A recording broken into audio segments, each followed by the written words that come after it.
Hello, everybody, and welcome to the podcast. My name is Lori Hoover, intuitive guide and psychic medium. Together, let's wake the fuck up. Today's guest is a claircognizant psychic and intuitive blogger. His spiritual gift of claircognizance provides him with an uncanny knowing of information and outcomes. This psychic ability allows him to provide healing messages and clarity from divine sources. My guest offers psychic mediumship readings to those in need of clarity and healing. He also blogs on his website about his personal journey in order to connect with others who have had similar experiences. Please welcome Stopher Cavins to the show. Hi, Lori. Thank you so much for having me on. Yeah, absolutely. Thank you for being here. I'm really looking forward to this conversation. I'm going to jump right in with the tough stuff. Let's do it. Can you describe what it was like to grow up being gay in Southern Indiana during the 80s and 90s? Yeah, it was tough.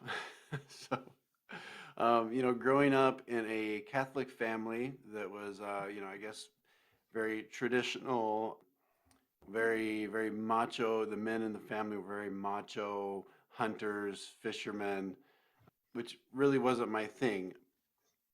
So it was really just not fitting into what I was hearing in church. School was really tough, and one of my best friends was also gay. From the fifth grade on, we were friends. Into high school, and I always, because I would see he was a little more flamboyant, right? So I would always see some of the tough stuff that he went through, and it literally made me go into the closet even more to see the stuff he dealt with at school and in the community and whatnot. And he was a tough kid. I mean, he put up a fight, but it was really tough. So I took up girlfriends, I have children. I've been married, because it's what I was taught to do. Is you grow up, you get a wife, you have kids, the whole white picket fence, all that stuff. So there was a lot of grooming of what I thought I was supposed to be. So it was very confusing, especially once I start getting into my late teens and early 20s. Not wanting to upset my family with what I was feeling and whatnot. It was very confusing. I mean, it was Yeah. tough, and more so, I think, confusing into my 20s. Well, and then having to just, play the game, as it were, that I can't imagine that. Well, thankfully, more and more people are recognizing that, one, it's none of their damn business who consenting adults choose to have relationships with, and two, that someone's sexual preference has absolutely nothing to do with who they are as people. What was your experience serving as a gay man in the US Navy during that don't ask, don't tell bullshit? Yeah, bullshit is the right word. But it was funny because at the time, and I don't think I was old enough to vote for Clinton. He was the one that put that in place, and at the time, it was seen as progress. And now I know it was just that much more confusing, and so it kind of the confusion I dealt with growing up in Southern Indiana as a gay man and what I was taught just kind of continued into the military.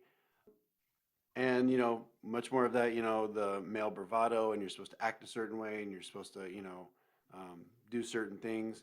So I just continued to be in the closet until if I'm assuming you read the blog on my website. So there were some things that happened in a relationship with another male on the ship, and things came out, and it wasn't a pleasant experience. And this was right after 9/11. Our ship was in the middle of the Persian Gulf. Tensions were high, and it was the worst time to be outed in front of 600 to 700 people, in a situation where you're not supposed to be gay, you're not supposed to be in relationships with same sex. And I actually had a moment for the first and only time in my life where I considered maybe ending it. It was so stressful.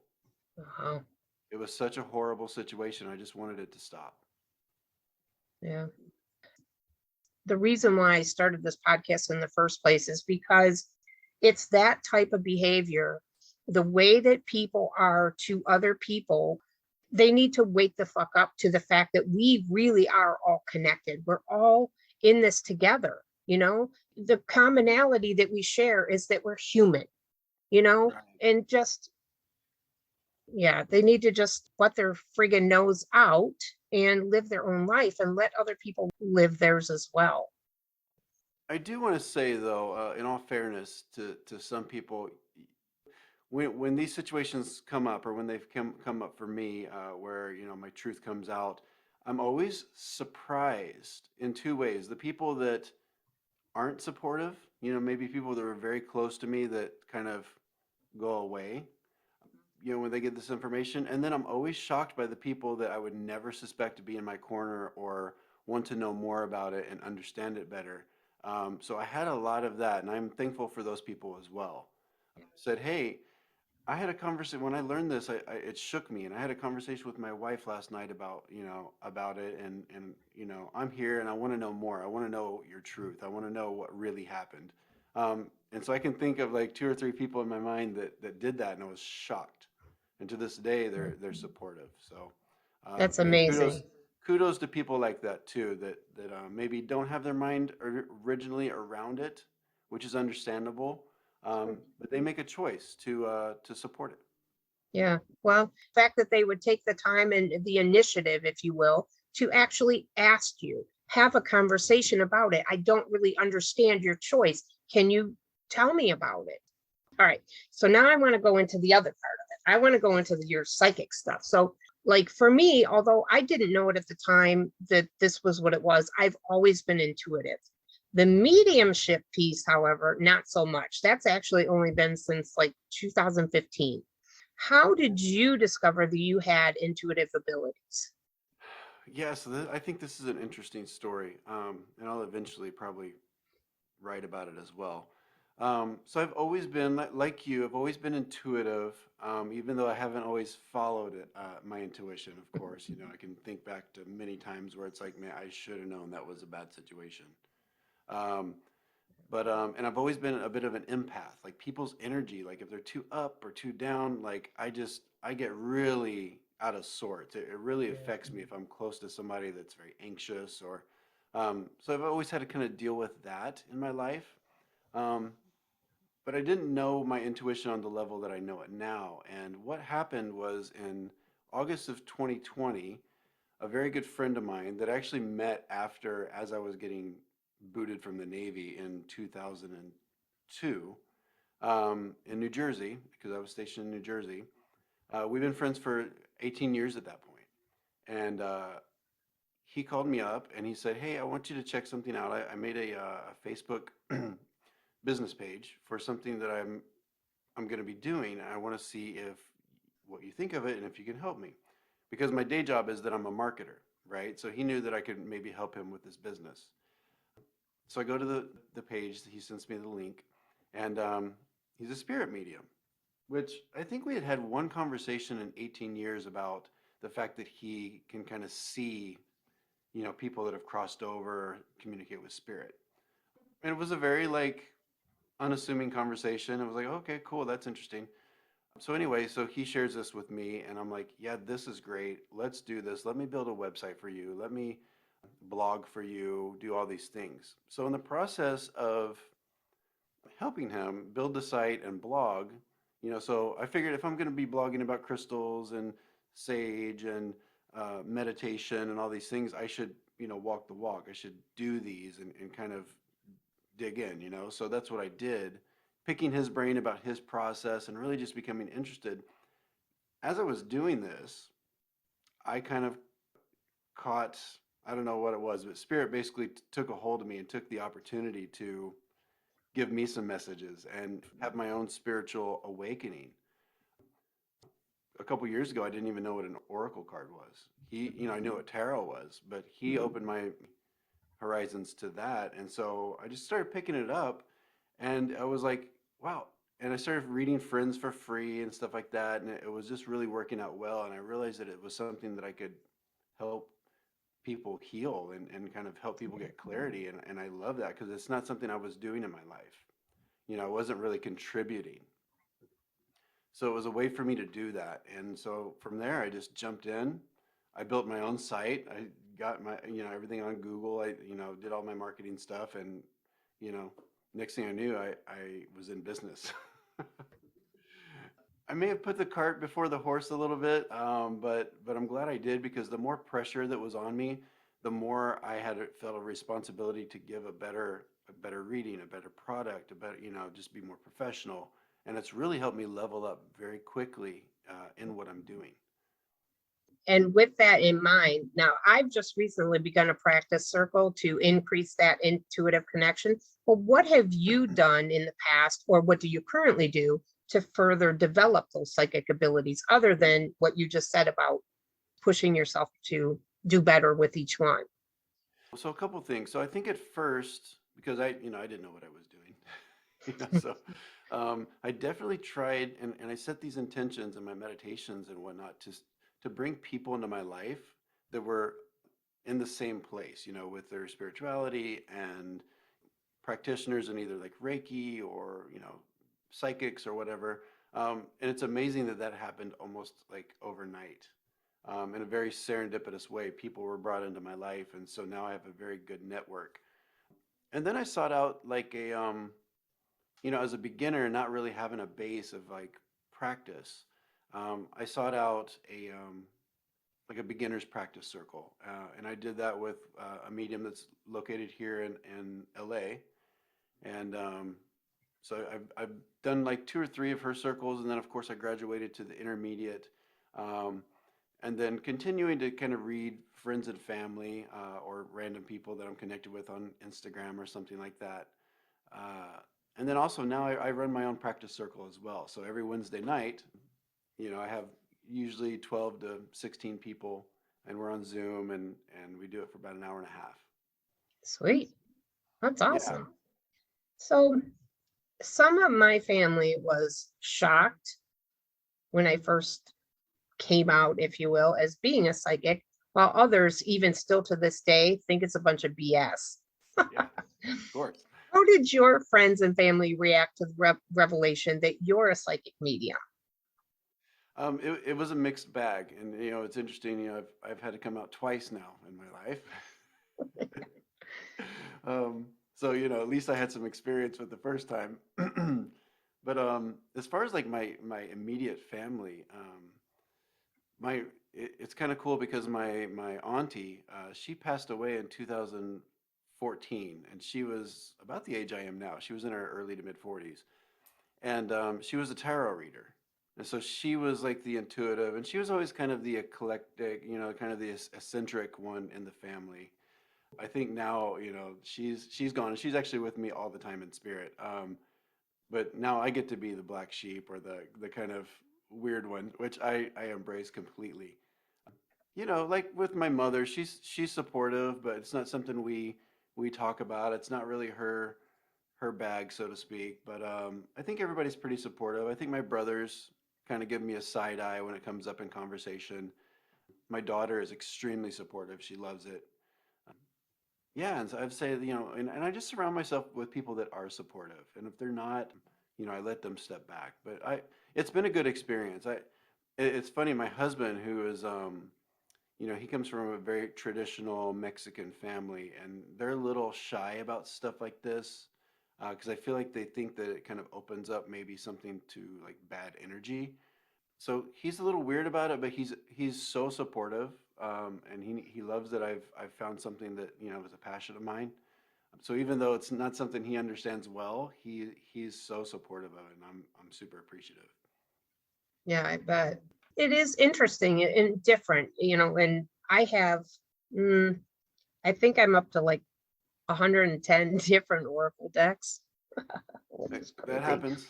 It does, but you know what? I use them. So I have certain ones that are really, really good for like a card a day, which I do on my Instagram or whatever. I pull a card a day. And so I go through them. Yeah. It's interesting, it's different and fun, but there is a lot of stigma around it, especially within the religious communities and stuff like that. My dad absolutely hates it. He hates it. He won't even talk to me about any of it because honestly, I think he still thinks that I am on a fast track to hell. So lucky Right. for me, I don't believe in that. So Not to go too much into, that unpacking that is a lot. yeah. But it's amazing that, even though I find that it's so similar to religion and and it can be debated what's right or wrong, everybody has their view, especially if they're like Christian. That's kind of my reference point because my family was Catholic and Christian. Um, and they all have their different idea of what things mean, right? But it's not that different. It's all, we might call it different things, but it's all really the same, right? It's Yeah. all beautiful and it's all done in love and light and progression of our human race and the universe. I don't get it, but I understand that a lot of it has to do with maybe where we come from or how we were raised, how we were taught, how we were conditioned. Yes, So I mean, condition. it's unfortunate, but I understand. I choose to understand and be empathetic to that. I can to a certain degree, but if you don't agree with what I'm doing, then just step back, you know. Yeah. If somebody comes at me about it, I have no problem going up against somebody and saying, look, I wasn't born with this like a lot of mediums were. This was something that in my way of thinking, I guess, I was gifted. So, yeah, and I love it. I absolutely love doing readings. And the part that is the most fulfilling to me is being able to provide clarity for somebody or confirmation or just healing and peace and closure, all those wonderful things that you can give somebody or at least help them attain through giving them a reading. 100%. Yeah. So we're going to take a quick break and pay some bills, and we will be right back in a moment. Perhaps you've thought about starting your own podcast. I can tell you firsthand that starting a podcast was one of the best decisions I have ever made, but it can feel overwhelming if you don't know how to get started. Well, that's where Buzzsprout comes in. Buzzsprout is hands down the easiest and best way to launch a professional podcast. In fact, it's so good, they've already helped over 100,000 people launch their own podcasts. Buzzsprout will get your podcast into every major podcasting platform like Apple Podcasts, Spotify, Google Podcasts, and more. You also get a great-looking podcast website, audio players you can drop into other websites, detailed analytics to see how people are listening, tools to promote your episodes, and on and on. Plus, Buzzsprout publishes new blog posts, podcast episodes, and YouTube videos every week, so you can learn the ins and outs of podcasting from the people who eat, drink, and breathe it. To start your own podcast and get a $20 Amazon gift card, follow the link in the show notes. This lets Buzzsprout know that we sent you and helps support our show. Buzzsprout, the easiest way to start a podcast. Welcome back, everybody. So, Stopher, what advice do you have for someone who wants to develop their own intuition? Like, where would you suggest they start? That's a really good question. I think it starts with, like I did, surrounding yourself with other intuitive people. And I found my friends, really just kind of talking about it with people that I'm connected with, either on Instagram or whatever, and they would suggest like, "Oh, I've got a friend that you should meet." And so that's how I really got connected with some strong people in my core group. One of my friends, Susie, she was running a sound bath, and so I'd never even gone to a sound bath. Um, so I went there, met with her. We talked all night. Actually, discovered we probably have lived past lives together. I mean, we were that connected immediately. So really, just connecting with like people and surrounding yourself with it, and then go online and find a good beginner mediumship development circle. And a lot of times these are like 4-week classes, and they're going to be maybe anywhere from $150 to $200. It's totally worth it. It'll give you a good base. Teachers, they all teach differently. So kind of put a little research into it and find somebody that has a, a style um, that kind of works for you. Um, the person I started with, she's a little bit more of a hard nose, kind of tough love kind of thing, which I think I do well with. So yeah, you can usually find those anywhere on meetup.com or Eventbrite. And they're usually all on Zoom. So, even if they're located in across the country, you can still take their class, right? So I think that's where you start and really just get a good meditation program going on.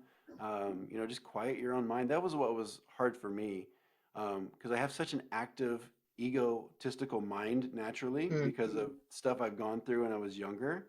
So once I learned to quiet that, and I read the book The Untethered Soul by Michael Singer, and love that book. I've read it like twice now. It was the perfect book for me because it taught me how to make that guy shut the hell up. Nice. It opened everything else up. Then I could really hear spirit speaking. Yeah, it's a combination of things, but I think a beginner class is really good, like a development circle.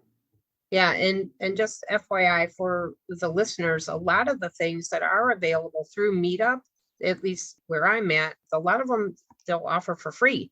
You can Mhm. sit in, and definitely worth looking into. So I ask this question to every psychic I encounter. Do you believe everyone possesses psychic or intuitive abilities? Absolutely.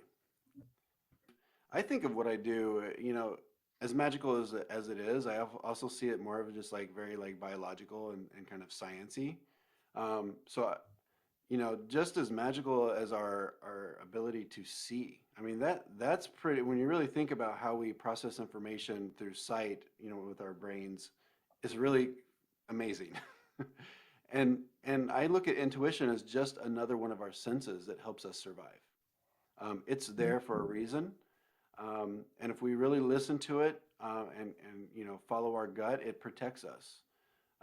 So yeah, some of us, are born with it kind of more opened up, with that valve like completely opened. And then some of us, because of things that have either happened when we were young or whatever the case is, that valve is maybe shut. And then we have something has to happen to us, or we have to have kind of this epiphany and really work to open it. But yeah, the short answer is yes. I think everybody has it to some level. I try to equate it to just say you're driving along somewhere and all of a sudden you know that you're supposed to turn right, but something tells you to go left instead. It's just as simple as that. It is literally just an inner knowingness to do Yeah, something different than what you were intending. That's a really simple way of looking at it, but it is kind of like that. You get, I don't know, just something tells you, no, don't go by that person or whatever. So absolutely. I personally am a very direct type of reader, and I have no problem calling someone on their shit in a nice way, of course. But what makes you different from other psychic readers and mediums? So for me, the big thing, I'm also direct. Sometimes you have to deliver information that's not fun. There's a tactful way of doing it and still being kind of forward with it. For me, what I'm really proud of is I take this very seriously, and so I'm really big into like honing my delivery skills, translating what I'm feeling, just really being the communication aspect of it. And then also the professionalism. I kind of look around and I don't want to judge other people. That's not my goal. But for me, it's like I might see something that, hey, I don't want to do my business that way. I want to be seen as very like professional. So I take pride in if I have a meeting, a reading, I'm there on time.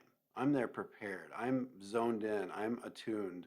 I've already spent 20 to 30 minutes, if not more, getting ready, clearing all of my equipment, zoning in, centering, and whatnot.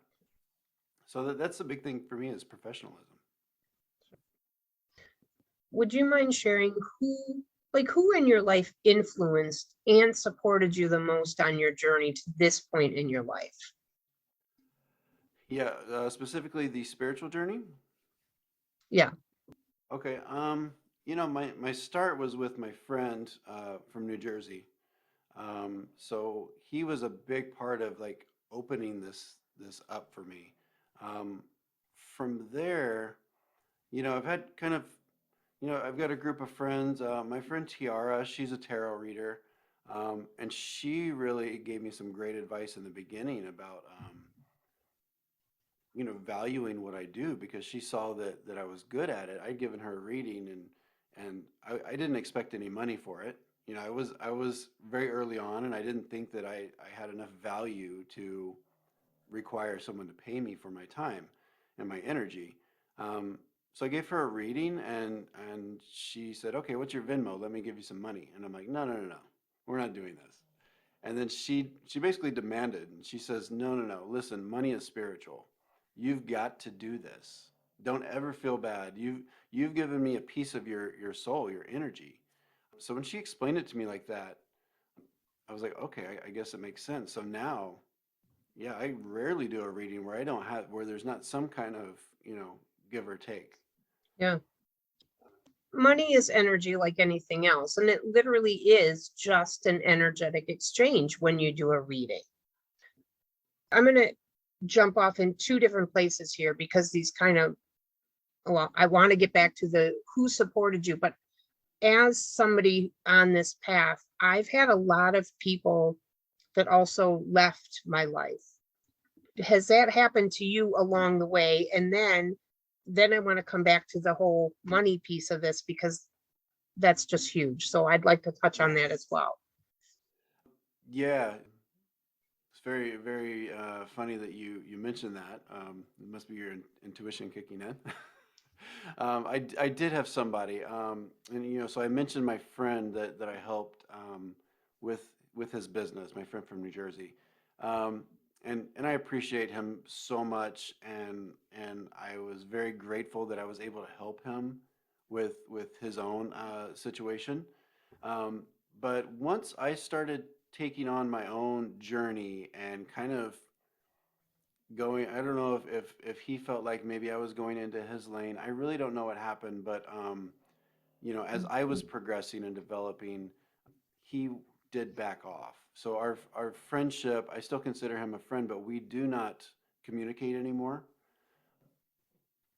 So I mean that was confusing, but once again I try to always choose to understand. So I do see his point of it.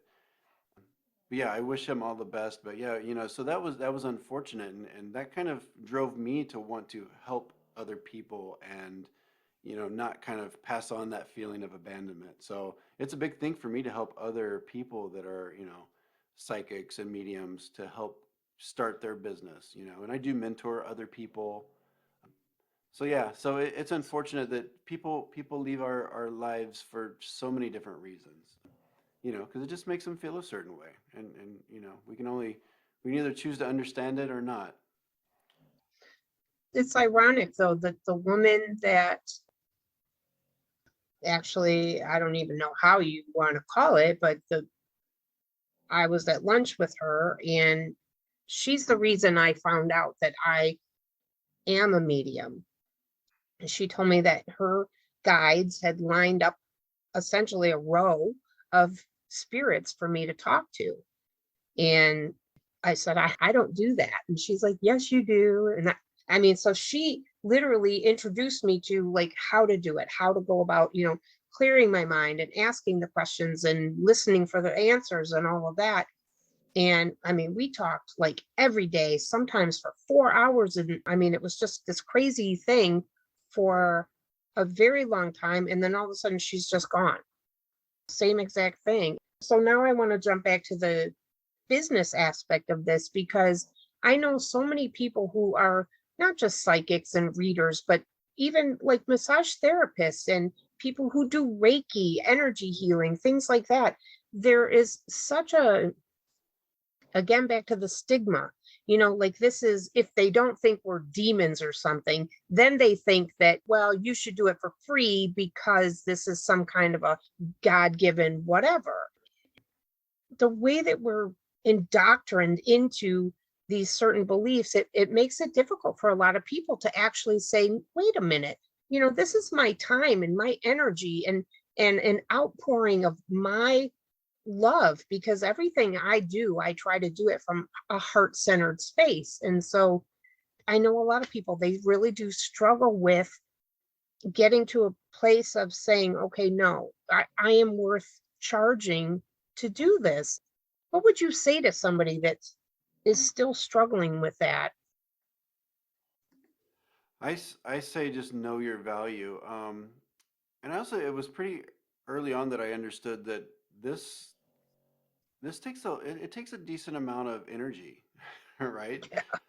So as much as it is, something that is God given, but everything is, everything we do, for a job or whatever, whether you're an athlete and you have God given ability as an athlete, I mean, you still expect to get paid for what you do, right? We spend a lot of time with development. We, invest in our development. We invest in our equipment that we use, whether it's cards, crystals, sage, whatever. I mean, so there's an investment Mhm. of our time and our money, our own money. So just understand, there is a bit. Unfortunately, there has to be a business side of it. And some of my best reading, I almost feel like when I add pressure to myself, whether it's like raising prices or now I've got 40 some odd 5-star reviews on Google, and people come to me with an expectation that I'm going to give them 5-star readings. Um, the more pressure and the more pressure I put on myself, the better my product is anyway. So I'm kind of proud of that. So I have no problem talking about the money side of it. I'm proud of the fact that I get paid for it and I'm able to provide an even better product, an even better reading, and help people even more. So I say you just have to have confidence in it, And I know a lot of people. I have a friend. He's very good. We've practiced on each other, and he's very good. But he's been doing this for a couple years, and he's still not to the point where he's confident doing this as a business. Um, so I told him last night on a Zoom call. I said, you got to start this. You need to put this into the world and also get paid for it. You just got to recognize when it's time, because you're giving a lot of yourself. Yeah. Was there some sort of a formula that you use to calculate what would be, how to set your prices? Is there something that you use? Or for me, I was given a number intuitively and that's what I went with. So Yeah, that's interesting. I don't think I got a number intuitively. I'm more of like kind of a researcher. So I guess maybe in hindsight it wasn't the best thing to do, but I guess I was kind of searched my area for people that I thought were maybe I compared myself to their level or something. Just kind of got an idea of what other people are charging. And then I want to say maybe at first, I forget, it wasn't that long ago that I started charging. I mean, it was like maybe a year ago, to be honest. I want to say that I set my prices, kind of maybe even a little low, just because I wanted to be comfortable, and not maybe put too much pressure on myself, or I just want to make sure that the people I was reading for felt like they were getting a good value. yeah. And then once I kind of built, I just kind of got comfortable. Hey, it's time to raise my prices. I've got a lot of people coming to me. It seems to be a good value. They're raving, whatever. Um, I'm putting more of myself into it. It's time to raise my prices, Hmm. you know. Yeah. I guess I've raised mine twice, which is kind of crazy because I've been doing this for 7 years. But that last one where they really, I mean, really bumped me up as far as I was concerned, I was like, oh God. I mean, it took me a minute to, really feel comfortable where I Mm. was, but yeah, I'm all right with it now. And, people do value the readings and they do get a lot out of it. integrity for me is huge. And so if I'm reading somebody and it's not making sense to them or jiving with them, I will stop the reading. And I just, I'm not going to charge somebody for a reading that didn't resonate or that they didn't get something out of it. Right. I only had one situation where, I think the person came to me with some expectations, and they weren't met. They weren't hearing what they wanted to hear or needed, whatever the case may be. I went through with the whole reading. I always accept payment up front, of course, and I just kind of sat with it. I knew that they weren't happy, and my finances have been very good, so I didn't want that. I mean, in the broad scheme of things, it wasn't that much money, so I refunded them, just because I didn't want there to be any kind of negative energy associated. So I mean, as much as I think it's great to accept money, it's not about the money. Right. Um, and I agree with you. I think that's a great, kind of policy to have. If it's not going well, or you see that they're not happy with what's coming through, yeah, it's nothing to just say, okay, well, maybe I'm not the right one for you. Honestly, the last time that happened for me, because I have had a few people, that just, I don't know, they came in like everything in their life was going great. Like there really wasn't a lot coming through. You know what I mean? I was doing a private party and I read for this gal, and I mean, just nothing was hitting. And I told her, even the cards that were coming out didn't resonate even with me, and I told her, I'm just not feeling this. It doesn't feel like it's actually for you. Well, then the last person I read in that party happened to be her fiance. And as soon as he came in and sat down, I knew without a doubt that he was the one main reason. Even though I had read 5 other people, he was the reason I was there. And it was funny because at the end of it, I told her, she had a gift certificate. I told her to keep her certificate. We'll just use it a different time. And her fiance got so much out of it that she literally stuck some money in the outer pocket of my purse as I was getting ready to leave. I had no idea what she put in there, but when I got home, she had stuck a $50 bill Oh, in nice. the outer pocket of my purse. Yeah. I don't know. I think that integrity is really huge in this because I used to do psychic readings through one of those 800 lines. And I have Okay. a friend who also does that. And she actually admitted to me that she will just tell the people what she believes they want to hear. And I was so disappointed and wondered, like, why would you do that? That that's really putting a bad taste in people's mouth or whatever about psychics. And there's so many people already that think that what we do is bullshit. And so I was really disappointed by that. So integrity for me it really is huge. I agree. Having connected with so many different people through the course of doing these readings, can you connect with animals in spirit? I've only had like 2 different experiences with this myself, but can you connect with animals? I can, and that's something I actually just recently incorporated specifically into my business is pet healing. Ooh, So I do offer pet healing sessions. But yeah, it's interesting how it happened. Like when a few times when I was doing like mediumship or psychic readings, the animal spirits just kind of came in, and it's always interesting because, at first I feel like, I assume it's human. I don't think like, oh, this is an animal. And then once I get into it, it feels a little weird. I'm like, wait, this is a little guy. This is, is this a kid? What is this? So it always kind of takes me by surprise. But yeah, it's happened a few times just randomly where the pet comes in. But it's very interesting. I almost feel like people get very excited when their pets come in. So I love it when that happens. Because we don't communicate with them the same way when they're here. So it's almost like they can get even more information from them in spirit of yeah. how things went and whatnot. But yeah, the short answer is yes. I do communicate with animals, living and in spirit.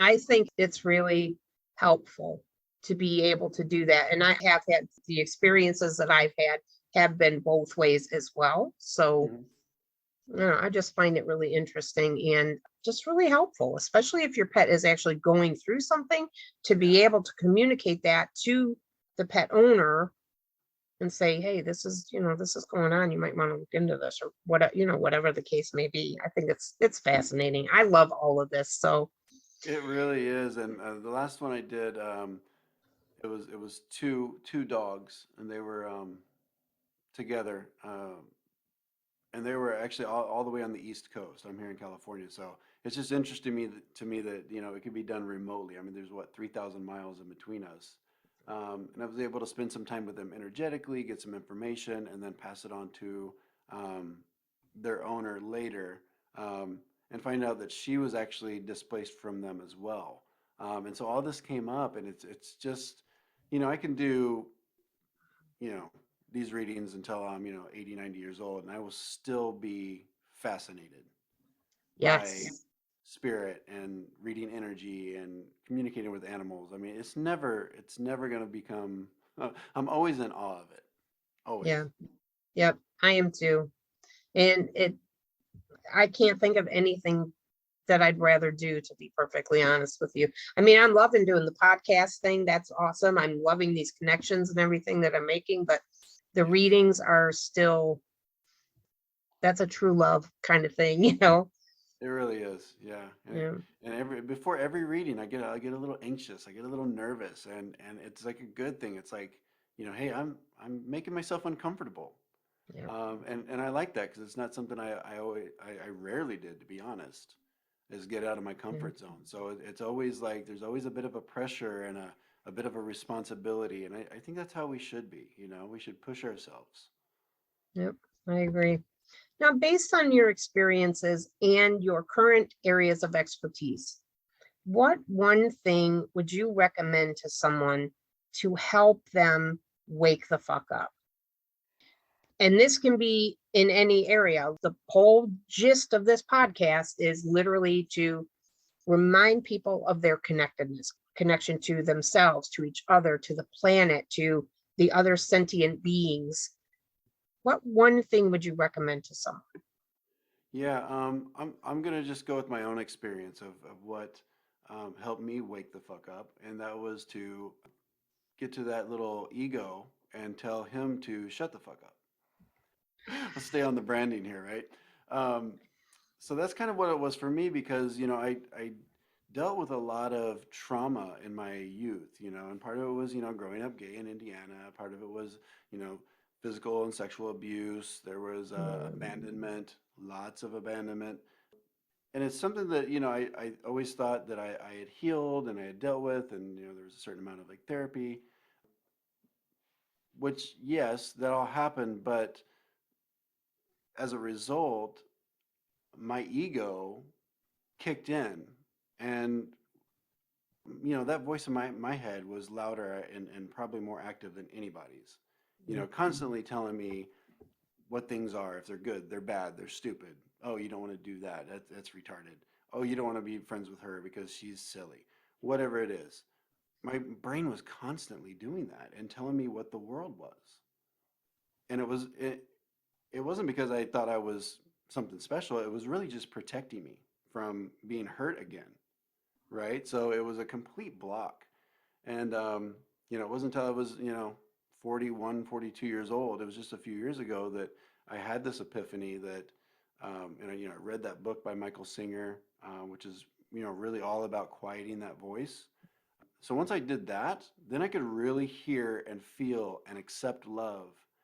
And that just opened things up for me so huge. It was almost like kind of taking my hands off the wheel a little bit and letting things happen the way they're supposed to happen instead of trying to control it so that I don't feel something that's uncomfortable for me. Yeah. So for me, yeah, it's shut up, quiet your mind, and just really begin to let things happen. Accept love, accept what's coming towards you. Yeah, being in the flow. It's, we have a tendency to push against everything, especially if it's good.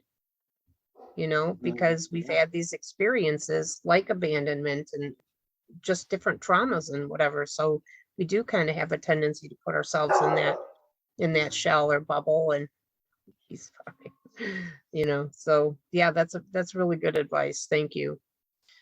This has been just an amazing conversation, Stopher. I'm really enjoying having you on the show. Thank you very much for showing up.